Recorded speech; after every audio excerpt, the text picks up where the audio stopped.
Bonjour à toutes et à tous. Avec Annie, nous sommes heureux de nous retrouver avec vous ce matin et pouvoir ensemble vivre ce temps de culte, de célébration pour notre Dieu. Il y a des têtes qu'on voit de temps en temps, d'autres moins souvent. En tout cas, on est vraiment dans la joie de pouvoir nous attendre aussi à ce que Dieu nous parle, à ce que Dieu nous révèle son cœur. Et c'est pour cela que nous sommes là ce matin. J'avais quelques questions avant de commencer. Alors, on dit c'est spoilé, mais en français, je crois qu'on dit divulgacher maintenant. On a divulgaché un petit peu, mais c'est pas grave. Ça reste une question que j'aimerais nous poser ce matin, en commençant ce petit message. Qu'est-ce que vous connaissez qui est puissant, quelque chose de vraiment fort, costaud? À quoi vous penseriez? On fait un petit dialogue là pour commencer. Quelque chose de... Bon, pas forcément spirituel, mais quand on parle de quelque chose de puissant, ça vous fait penser à quoi? La tempête. La tempête, ah ouais. Les animaux sauvages. Les animaux sauvages. Les animaux sauvages. C'est vrai que... Qui nous dépasse. À qui nous dépasse, ouais. Où on perd nos moyens. Qu'est-ce qu'il y a encore qui... Alors je pense à quelque chose de précis, vous l'avez compris. Mais... Voiture électrique. La voiture électrique. Oh. La petite fibre écolo. oui, la voiture électrique, c'est puissant. Alors, je pense encore à autre chose. La Terre et l'univers. La Terre et l'univers. Wow. Ouais, ça, c'est puissant, c'est grand. C'est vrai que ça, c'est plus large que nous. Mais je pense à autre chose encore. Est-ce qu'on va mettre le doigt dessus? Comment? La mort. La grâce. La mort, ouais. La grâce. C'est vrai que la grâce aussi, oui, c'est grand. Alors je pensais quelque chose qui est en nous-mêmes. Un petit indice. Dont la parole de Dieu parle. La langue. La langue. Le petit machin qui est là-dedans, qu'on cache soigneusement. Alors, tu peux avancer, s'il te plaît. Encore un coup. Hop. Prononcer des paroles de vie. J'aimerais parler de notre langue, des paroles que l'on prononce et qui sont quelque chose qu'on fait au quotidien. Alors, sauf si on est un petit peu seul chez soi, on a l'occasion de parler souvent, de parler parfois un peu à tort et à travers, comme on dit. Et puis parfois, on a des paroles aussi qui sont plus posées, qu'on essaie d'avoir réfléchi. Ça dépend des circonstances, ça dépend de l'environnement dans lequel on est. Mais nos paroles sont un enjeu important. Je vais reprendre mon support là parce que c'est pas assez penché pour moi. Une seconde.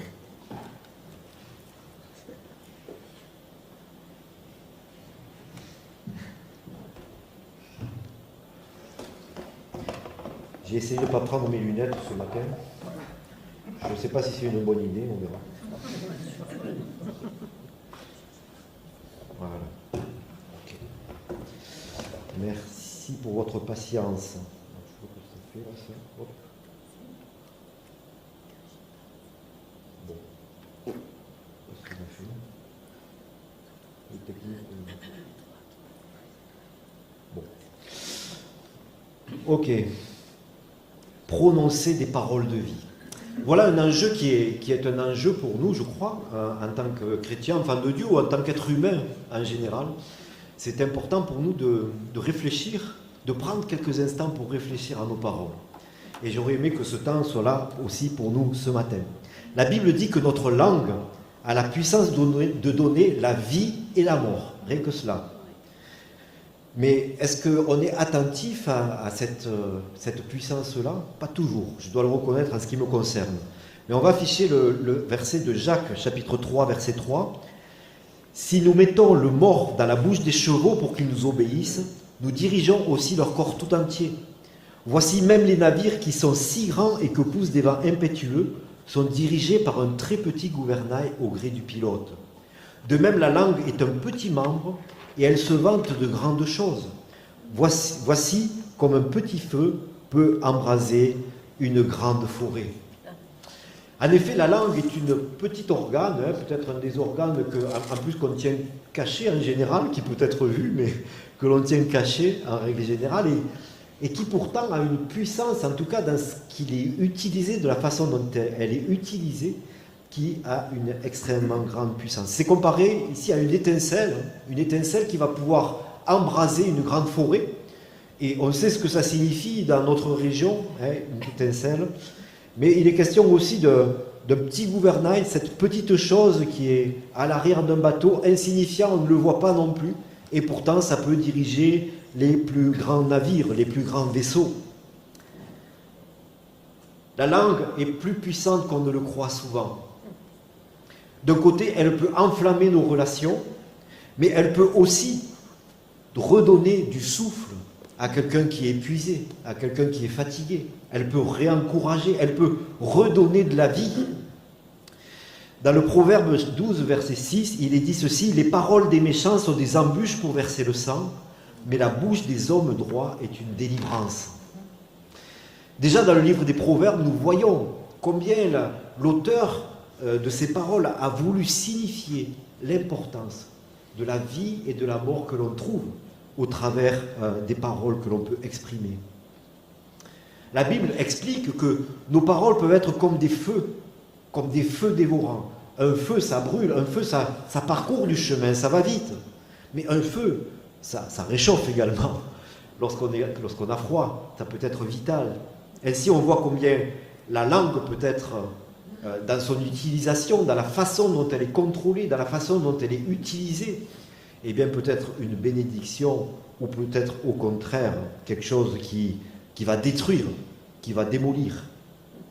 Alors j'aimerais nous faire réaliser que notre langue, avec la puissance de ses mots, est un don de Dieu. Dieu nous a donné une langue, il nous a donné des pensées, il nous a donné tout ce qui permet de nous exprimer. C'est un don de Dieu. Dans la création, notre langue en fait partie. Et voilà pourquoi il est important aussi de nous rappeler ce matin, avec cette question, qu'est-ce que nous faisons de notre langue? Que faisons-nous des mots? Que faisons-nous de nos paroles? Est-ce pour l'édification ou la destruction de notre prochain? Qui est aux commandes de nos paroles? Ce n'est la faute à personne d'autre que moi lorsque j'ai blessé quelqu'un avec mes paroles. Il est important pour nous, je crois, de bien nous disposer. Et peut-être plus que cela encore, on va le voir, par rapport à nos paroles. Alors, puisque de belles et bonnes paroles sont puissantes pour guérir, pour relever, pour encourager, alors qu'elles puissent abonder dans nos bouches, dans nos cœurs, qu'elles puissent être présentes chaque jour, dès le matin, et jusqu'au soir encore, que nous puissions veiller sur nos paroles.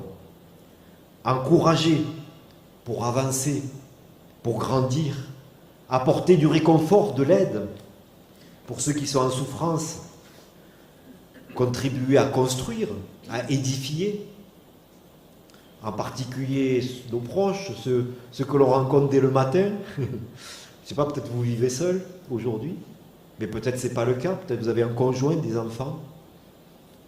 Les paroles que nous prononçons dès le matin.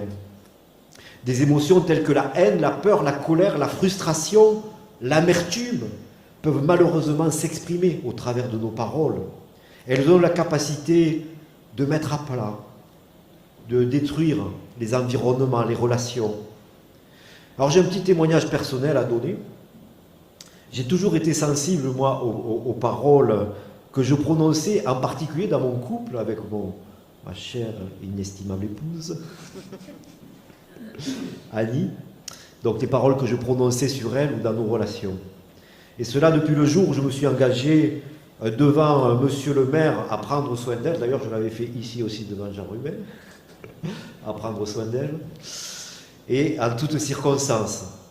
Pas facile, et j'ai dû apprendre à me disposer à cela chaque jour. D'ailleurs, je crois que personne de nous n'a la prétention de dire que c'est facile. Mais je l'ai réalisé davantage encore lorsque, après une trentaine d'années de mariage, je l'ai vu fragilisé par la maladie. Et j'ai relevé le défi, peut-être plus encore, de voir à cause de cette fragilité, combien c'était précieux les paroles qu'on pouvait prononcer sur nos proches, sur ceux qui sont près de nous. Et j'ai relevé, bien sûr, ce défi qu'aucune parole grossière, ou de colère, ou encore de conflit, ne sorte de ma bouche. Et comme nous le chantons parfois, nous sommes des êtres fragiles. On l'a dit tout à l'heure encore, c'est vrai. Nous sommes des êtres fragiles et les paroles qui sont entendues ont un écho à nous, immanquablement. On ne peut pas dire qu'on s'habitue aux choses, c'est pas vrai. Mais j'ai relevé ce défi d'être un vis-à-vis, de respecter et d'aimer, quelles que soient les circonstances ou les tensions de l'instant. Et je sais que Annie a relevé aussi ce défi, même si elle ne l'a pas exprimé de cette façon-là, mais on a pu afficher, peut-être je vais vous montrer, elle a écrit un jour ce verset-là sur une feuille qu'elle a affichée sur mon bureau, sans me demander. Alors peut-être j'avais besoin de l'entendre à ce moment-là. Refuser, alors c'est une paraphrase un petit peu d'Éphésiens 4, verset 29. Refuser de participer aux calomnies, ne laisser aucun propos blessant ou inconvenant, ou simplement inutile, franchir le seuil de vos lèvres. Cherchez les mots qui aident et encouragent, que chacune de vos paroles contribue au progrès spirituel des autres. Dites à propos, elles pourront être le moyen par lequel Dieu bénira ceux qui vous entendent. Et on va afficher le texte qu'on trouve dans Louis II, dans cette traduction. Qu'il ne sorte de votre bouche aucune parole mauvaise, mais s'il y a lieu, quelques bonnes paroles qui servent à l'édification et communiquent une grâce à ceux qui l'entendent. Quelle puissante exhortation, n'est-ce pas, nous donne la parole. Alors, ici, nous montrons un texte, il y en a bien d'autres, bon, on va en montrer encore, mais c'est simplement pour que nous puissions réaliser, peut-être encore une fois ce matin, que ce qui sort de nos bouches, c'est sérieux. Et je l'ai réalisé aussi, probablement, au cours des années. Je suis quelqu'un qui aime bien chambrer, chahuter, bon, avoir de la répartie parfois. Et je me rends compte aussi, avec les années, qu'il faut quand même faire attention. Je dois prendre garde malgré tout. Il faut que je veille à ce que ces paroles viennent dans un contexte où elles sont comprises comme telles. Parce que, sans qu'on s'en rende compte, parfois, et c'est pas rare, les paroles peuvent aussi avoir une portée que l'on ne soupçonne pas lorsqu'on les prononce. C'est compliqué, je le sais, pour certains d'entre nous, mais le défi et les enjeux sont de taille. Et puisque la mort et la vie sont au pouvoir de la langue, comme dit Proverbe 18-21, soyons attentifs encore à notre langue et à nos paroles. Deuxième point, réfléchir à nos pensées. Nos paroles sont presque toujours le résultat de nos pensées. Dans le Proverbe 23, verset 7, il est dit « L'homme est comme les pensées de son âme ». Intéressant, n'est-ce pas? Les pensées de notre âme sont ce que nous sommes en réalité. Ce que la bouche dit vient de l'abondance de nos pensées. Les pensées façonnent notre réflexion qui va favoriser nos paroles et du coup façonner nos actions. Ce que nous disons est important, mais ce que nous pensons compte davantage encore, puisque c'est de là que naissent nos paroles. L'Écriture dit de garder nos cœurs plus que toute autre chose, garder nos pensées plus que toute autre chose, car de lui viennent les sources de la vie. Important, n'est-ce pas? Si nos paroles sont importantes, la source de nos paroles l'est bien davantage. C'est là que les choses commencent. Et je dois garder mes pensées, je dois y être attentif, parce que de ces pensées-là, justement, de ces émotions, de tout ce qui peut me toucher, de tout ce que je reçois, j'entends qu'il va se traduire d'une façon ou d'une autre, vont naître très souvent des paroles. Nos mots transmettent cela. Un ordinateur ne peut donner un bon résultat que si on lui donne de bonnes données, des données qui ne sont pas corrompues. Il en est ainsi de nos pensées comme des données qui vont être transposées, qui vont être données autour de nous. Notre ennemi, le diable, veut que notre esprit soit rempli de toutes sortes de déchets et de choses vaines. Cela m'appelle à prendre garde vers quoi se portent mes regards, vers quoi se portent mes oreilles. On raconte l'histoire d'un vautour et d'un colibri qui survolaient la même région. Le vautour, lui, cherchait des charognes, il cherchait de quoi manger, il cherchait la mort, la destruction. Et il a trouvé cela. C'est ce qu'il cherchait, il l'a trouvé. Le colibri, lui, cherchait dans une fleur la vie. Et il a trouvé aussi ce qu'il cherchait. Ils ont trouvé tous deux, en fait, ce qu'ils cherchaient. Suivant ce que nous cherchons, sur cette terre, nous allons trouver ce que nous cherchons. Il est important pour nous aussi pour alimenter notre être, notre vie, au travers de ce que nous voyons, en particulier de ce que nous entendons, mais aussi que sur les pensées qui montent de notre cœur, puisqu'elles sont souvent alimentées par cela, eh bien, il est important pour nous aussi de chercher et de trouver ce que notre Dieu nous encourage à chercher. Il nous encourage à chercher, premièrement, le royaume de Dieu et sa justice. Amen. Et toutes ces choses nous seront données par-dessus, dit le texte en substance, mais cherchons le royaume et la justice de Dieu. Parce que cela alimente notre cœur, cela alimente aussi d'une bonne manière, je crois, ce que Dieu veut pour nos vies. Ensuite, ce que la bouche dit vient de l'abondance de nos pensées. Il y a un texte dans 2 Corinthiens chapitre 10, verset 5 qui dit ceci. Nous devons renverser les raisonnements et toute hauteur qui s'élève contre la connaissance de Dieu et nous amenons toute pensée captive à l'obéissance de Christ. Pensée captive à l'obéissance de Christ, nos pensées, nos cœurs. Il est possible de vivre une vie en étant conscient de nos pensées et en les rendant captives. Je sais, ce n'est pas facile. C'est vite dit, comme cela, mais c'est chaque jour, c'est chaque instant. Nous le savons. Alors, cela signifie de prendre ou de reprendre le contrôle de ce que nous pensons de nous-mêmes, ce que nous pensons de la vie, la façon dont nous l'envisageons, avec quelles lunettes voyons-nous les choses. Au travers des lunettes de tout ce qui va rentrer, au travers des médias, des réseaux sociaux et du reste, au travers de certaines relations aussi, ou bien prendrons-nous les lunettes encore et toujours, en persévérant, ces lunettes qui nous font voir la vie telle que Dieu la voit. Lorsque nous pensons à toutes les bénédictions, au caractère de notre Dieu et Père aimant, à toute sa beauté vue dans la nature, à son nom élevé, à son amour, alors ces pensées et ces vérités font des racines profondes dans nos vies.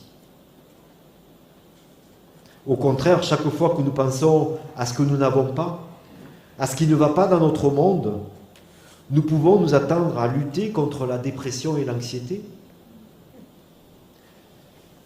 Et on sait de quoi on parle aujourd'hui. Nous sommes dans une société où les gens sont anxieux. Ils ont peur, nous avons peur. Parce que nous nous abreuvons de choses qui foutent la trouille quand même, il faut le dire. C'est de cela qu'on nous donne à la télé ou ailleurs. Ouais, nous pouvons nous attendre à lutter à cela. Il y a un champ de bataille dans notre esprit. Et notre vie évoluera toujours dans le sens de nos pensées les plus fortes. Alors, armons notre esprit et nos pensées avec la vérité vivifiante, la pensée de Dieu, l'épée de l'esprit. Alors, il y a un autre point, c'est choisir de prononcer des paroles de vie. Nous avons le choix. Personne ne nous oblige à prononcer les paroles qu'on prononce. Enfin, je ne sais pas si vous, quand vous prononcez les paroles, il y a quelqu'un qui a un fusil dans votre dos. Dans notre société, ça n'existe pas pour l'instant, en tout cas. Peut-être un jour on verra. Mais pour l'instant, nous sommes seuls responsables des paroles qui sortent de notre bouche. Personne d'autre ne nous les dicte. Ce que nous disons a de l'importance. Les mots sont la force la plus puissante entre les mains de l'humanité. Nous pouvons choisir d'utiliser cette puissance pour construire, en faisant grandir les autres, ou pour détruire, en les tirant vers le bas. Il suffit de peu de mots pour blesser. Alors ces blessures peuvent souvent guérir, mais elles peuvent aussi laisser des cicatrices. Ces mots ont la puissance d'aider ou de nuire, de guérir ou de blesser, de faire grandir ou de détruire, de construire ou de démolir, d'offenser ou de rapprocher, d'affirmer ou de rejeter, de réconforter ou de critiquer. L'apôtre Jacques, chapitre 3, verset 9, dit que par elle, la langue, nous bénissons le Seigneur notre Père, et par elle, nous maudissons les hommes faits à l'image de Dieu. De la même manière, de la même bouche sortent la bénédiction et la malédiction. Il ne faut pas, mes frères, qu'il en soit ainsi. Il ne faut pas qu'il en soit ainsi. Alors, facile à dire en même temps, et on sait que si nous comptons sur notre propre force ou nos bons sentiments, eh bien, excusez-moi de l'expression, on est mal barré parfois, parce que, eh bien, la barre, elle ne va pas dans le bon sens, hein, le gouvernail, Quand on compte sur nous-mêmes, c'est parfois difficile. Mais les paroles prononcées dans nos foyers en particulier ont un impact profond et étonnant sur la santé et le bien-être présent et futur des membres de la famille. On peut s'en prendre à nos enfants ou à notre conjoint avec des mots qui brisent ou par des paroles qui ratatinent toute une famille. Nous exprimons par des mots nos sentiments et nos pensées. Du coup, à nous de contrôler de la force, de l'intégrité pour s'exprimer de manière positive, quelle que soit la situation. Faire une pause, reprendre son souffle, parfois fuir la situation, ça peut être salutaire aussi, pour revenir en étant un petit peu plus calme, surtout lorsqu'on est stressé. Et puis pour les parents, nous devons souffler des paroles de vie sur nos enfants, depuis le jour de leur naissance et continuer toute notre vie, même en cas de conflit ou d'incompréhension. Proclamer des paroles de vie sur chaque membre de nos familles. Les conjoints doivent considérer la puissance de leurs paroles les uns sur les autres. À nous d'édifier nos foyers, nos mariages, et même l'Église, avec des encouragements qui font grandir, car ils sont puisés dans une foi vivante, et non dans un traumatisme, dans l'anxiété ou dans la peur. Et si les traumatismes existent, bien sûr, dans nos familles, ou même dans l'Église, eh bien, sachons recevoir de Dieu qui guérit des paroles aussi de guérison, de restauration. C'est difficile, c'est un chemin parfois douloureux, bien sûr, mais c'est un chemin qui est un chemin glorieux, par lequel notre Dieu va faire de belles choses, même sur des ruines. Ça peut être de belles choses aussi. Et je crois que là, nous avons l'opportunité, à nous, en tant que peuple de Dieu, de montrer une voix qui peut-être n'est pas souvent entendue dans ce monde, celle que nous avons volontairement des paroles de restauration et de guérison. Non pas que nous les possédions naturellement, mais ces paroles, nous pouvons les recevoir de la part de notre Dieu pour pouvoir en déborder autour de nous. Satan désire nous amener à sous-estimer la puissance de nos paroles. Il travaille constamment pour que nos paroles coulent dans un sens négatif. Ne les laissons pas réussir. Méditons sur le fait que nos paroles détiennent une puissance très forte, et c'est dans 1 Pierre que nous pouvons lire cela, chapitre 3, verset 9. Alors, 1 Pierre 3, verset 9, c'est pas ça. Voilà, merci. Ne rendez point mal pour mal ou injure pour injure, bénissez au contraire, car c'est à cela que vous avez été appelés, afin d'hériter la bénédiction. Si quelqu'un en effet veut aimer la vie et voir des jours heureux, qu'il préserve sa langue du mal et ses lèvres des paroles trompeuses, qu'il s'éloigne du mal et fasse le bien, qu'il recherche la paix et la poursuive. Car les yeux du Seigneur sont sur les justes, et ses oreilles sont attentives à leurs prières, mais la face du Seigneur est contre ceux qui font le mal.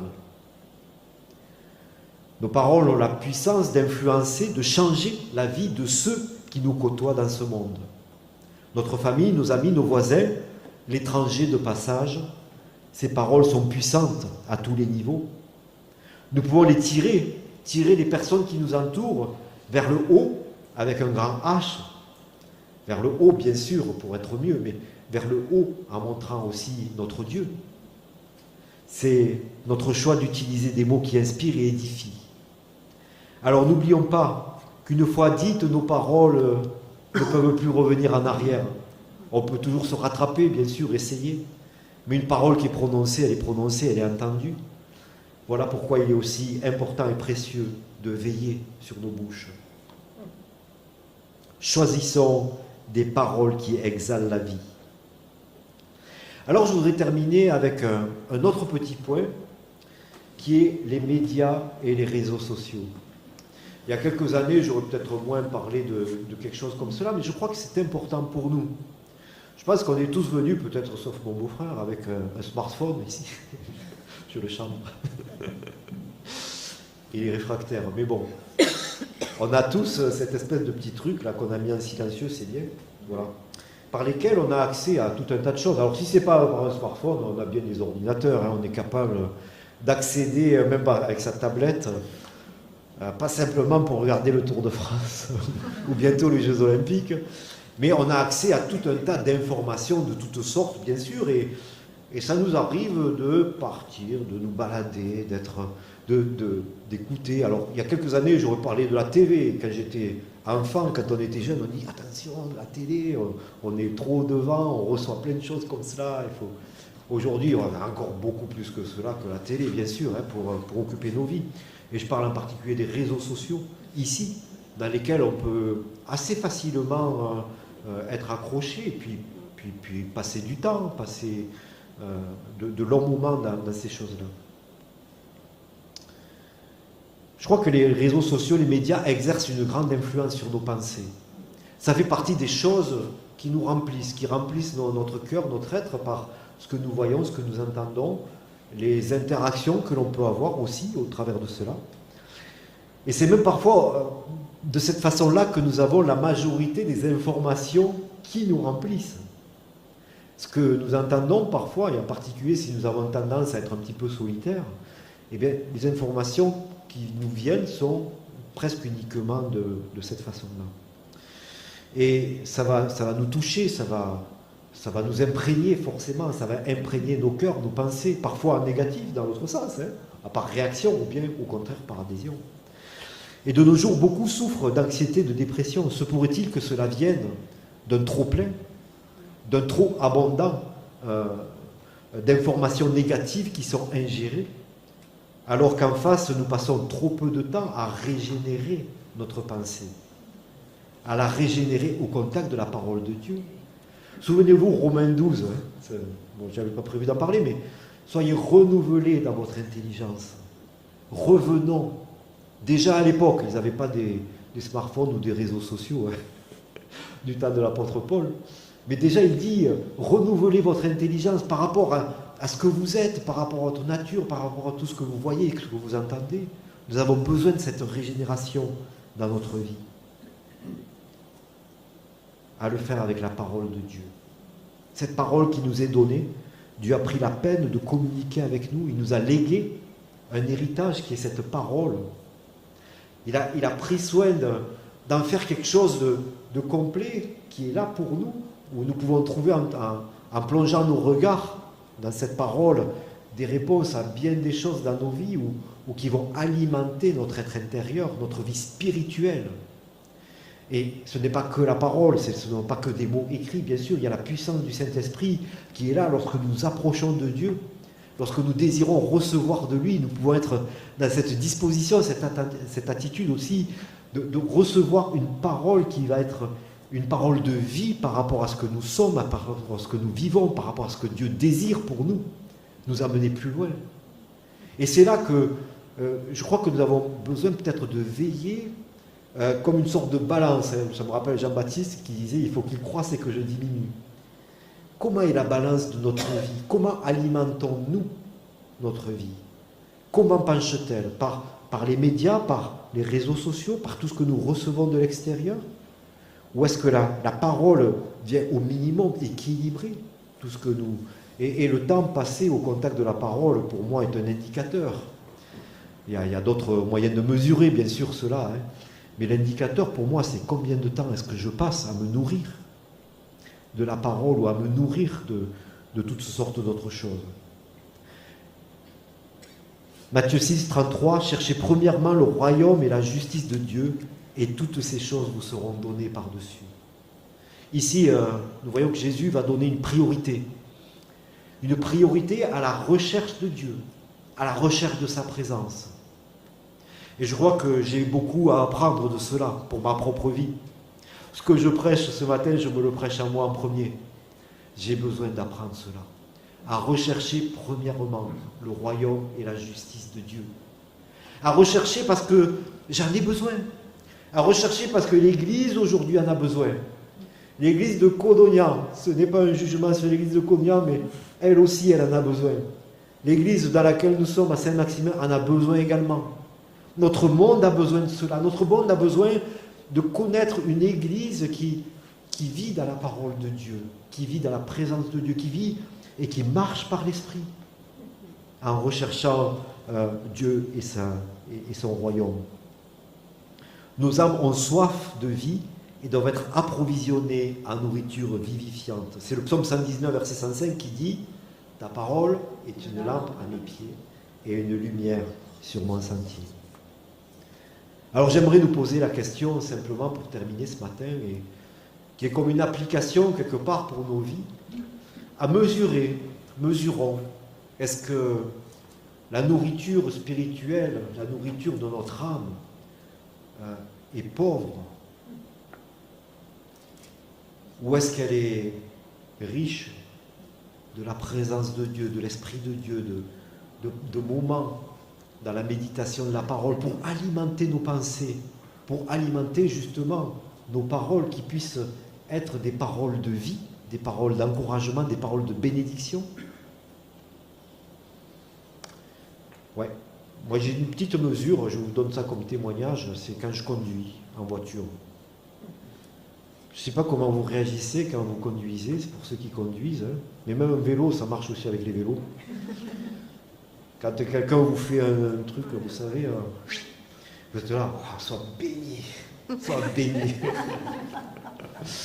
Ouais, c'est souvent ça qui sort de nos bouches. Mais que le Seigneur nous aide, n'est-ce pas, à pouvoir bénir et non pas maudire les hommes et les femmes qui nous entourent, parce qu'ils ont besoin de la bénédiction de Dieu, tout comme nous. Nous ne sommes pas meilleurs, nous sommes les uns et les autres avec ce besoin de bénédiction, ce besoin de connaître Dieu, et que le monde puisse connaître aussi Dieu. Alors, Dieu nous invite à éteindre parfois nos portables. Pour ceux et ceux qui ont l'habitude de lire la parole sur leur téléphone, vous savez, les notifications là qui arrivent. Ah, c'est quoi tac, tac, tac. Ou bien à prendre un temps calme. C'est bien de pouvoir prier dans la voiture, c'est bien de pouvoir écouter la parole dans la voiture, pourquoi pas. Mais c'est bien aussi de passer du temps dans la présence, à rechercher la face de Dieu, à nous placer devant lui, à marcher dans un chemin de sanctification. Ça, dans ma voiture, j'ai du mal. Mais quand je suis dans la présence de mon Dieu, oui, c'est là où je peux recevoir ce que je dois enlever de ma vie, ce qui ne plaît pas à mon Dieu. Et il y a des choses à enlever. Encore une petite anecdote, je suis en train de préparer plusieurs personnes pour le baptême. Et il y a une jeune fille qui doit avoir 23 ans, là, qui fait partie de ceux qui se font préparer. Et elle vient du milieu catholique et elle pensait que le pasteur, il péchait jamais, quoi. Il était... je me suis dit, wow, je fais quoi, là? Non, c'est même pas une pensée qui m'a traversé l'esprit. Mais montrer qu'on est tous avec ce besoin, et moi compris, de rechercher le royaume et la justice de Dieu pour nos propres vies. On a des choses à enlever dans nos vies. Et chaque moment, on est... Alors, vous pensez quand Xavier parlait tout à l'heure, quand on rencontre quelqu'un, on dit enchanté. On devrait dire en chantier. Oui, parce qu'on a un chantier dans nos propres cœurs. Et ce chantier, eh bien, aujourd'hui, peut-être qu'il y a un aspect, c'est la parole, nos paroles, sur la façon dont nous alimentons notre vie. Et j'aimerais encore attirer notre attention ce matin avec le Seigneur sur cette nécessité que nous avons de veiller sur nos cœurs, sur nos paroles. Éphésiens 5, verset 16, « Rachetez le temps, car les jours sont mauvais. C'est pourquoi ne soyez pas inconsidérés, mais comprenez quelle est la volonté de Dieu. Ne vous enivrez pas de vin, c'est de la débauche. Soyez au contraire remplis de l'esprit. Entretenez-vous par des psaumes, par des hymnes, par des cantiques spirituels, chantant et célébrant Dieu de tout votre cœur, les louanges du Seigneur. » Et puis ça continue avec d'autres choses. Mais entretenons-nous avec ce qui est bon, ce que le Seigneur nous donne et qui veut remplir nos cœurs. Donc en conclusion, 2 choses. Voilà, elles vont s'afficher là. Exhalons, semons les paroles de la vie, de la vraie vie, et puis donnons la vie pleinement au travers de cela. Parce que je crois que la vie est donnée au travers de la parole de Dieu, l'épée de l'esprit, n'est-ce pas, qui est là. Eh bien, Dieu désire que nos paroles reflètent aussi ces paroles-là, et qu'elles soient porteuses de vie pour celles et ceux qui nous entourent. Laissons Dieu ce matin, changer, transformer nos paroles et notre cœur par l'Esprit qu'il a mis en nous. Je vous invite à un temps de recueillement. J'aimerais que nous gardions le silence pendant quelques instants et peut-être certaines de ces paroles qui ont été prononcées ce matin ont un écho dans notre cœur, parce que la parole de Dieu a un écho dans nos cœurs. Alors dans ce silence, adressons-nous à Dieu.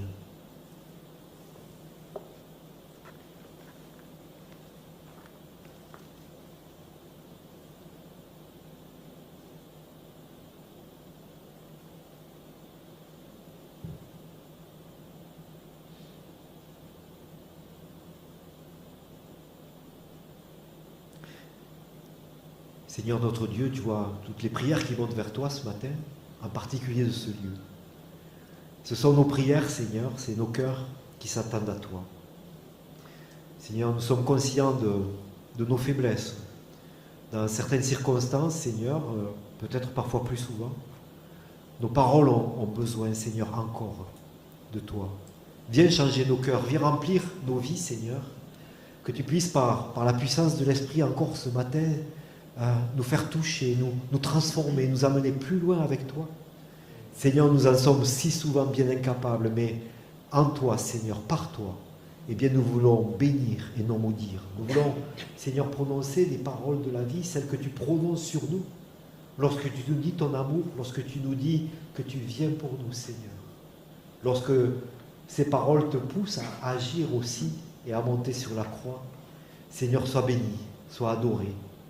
Seigneur, nous voulons nous bénir les uns les autres ce matin, bénir les membres de nos familles. Nous voulons bénir cette ville de Codognan, Seigneur, cette région avec Vergès et les environs. Seigneur, te demander que, encore au travers de la lumière que tu fais reposer sur tes enfants, eh bien ce monde connaisse que tu l'as visité. Que les hommes et les femmes de cette génération, Seigneur, puissent connaître quelle est la grandeur de ton nom. Notre Dieu, nous te prions de vraiment bénir le témoignage de nos bouches. Nous t'en prions. Et donne-nous, Seigneur, donne-moi d'être attentif. Et donne-moi l'amour, Seigneur. Donne-moi d'alimenter mes pensées avec des choses pures, des choses qui viennent d'en haut. Sois béni pour cette Église, Seigneur. Bénis chacun, nous t'en prions, dans le nom de Jésus.